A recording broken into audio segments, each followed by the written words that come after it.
Andam na nga mulingkod sa pwesto isip acting mayor sa Dakbayan sa Subo si Vice Mayor Raymond Alvin Garcia kun mahinayon man ang pagkasuspenso ni Cebu City Mayor Mike Rama ug 7 pa ka mga opisyal sa kagamhanan. Human sila gipahamtangan og 6 ka buwan nga preventive suspension order sa ombudsman tungod nga wala marilisan og sweldo ang 4 ka empleyado sa City Hall sulod sa 6 ka buwan. Of course, gano kung dili, no? I mean, when we took our oath as Vice Mayor of the City of Cebu, one of the duties and obligations there is to function as mayor in case of the incapacity, either temporary or permanent, of the mayor. No, so of course, I am ready. We have to all be ready, and we have to unite in order for us to move forward. Apan giklaro sa Vice Mayor nga wala pa siya nakadawat og appointment ingon man notice gikan sa DILG.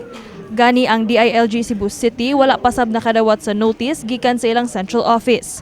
Sa atong pagbisita sa City Hall, atong nasayran nga wala may report sa ilang mga opisina si City Administrator Attorney Colin Rosel ug asawa ni ini nga si Teresa Rosel, OIC Head sa City Assessor's Office, kinsa lakip sa mga gireklamo.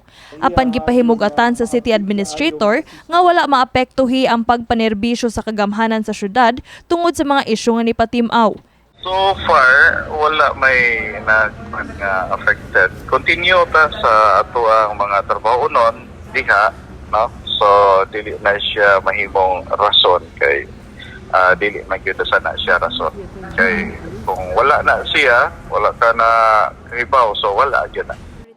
Apan ang usa sa mga reklamante nga si Sybil Ann Ibanez, may reklamo nga dunay empleyado sa City Hall nga nangharas kanila kagahapong adlaw human nga mibuto ang balita. Kahapon gisulong ko sa suporta ni Mayor sa office. Nung gi-appeal si Mayor, niya siya fuck you. Naka-record ko sa video pero ako lang sa ni-cheat for my koan. Ako lang sa warning lang sa niya ba. Kaguol ang nabati sa pipila ka mga empleyado sa City Hall nga atong nahinabi tungod sa mga panghitabo. Apan gisiguro ni Vice Mayor Garcia nga walay angay ikabalaka ang mga empleyado kung siya na ang mulingkod sa pwesto. Kini si Queenie Holigon alang sa MyTV, Cebu.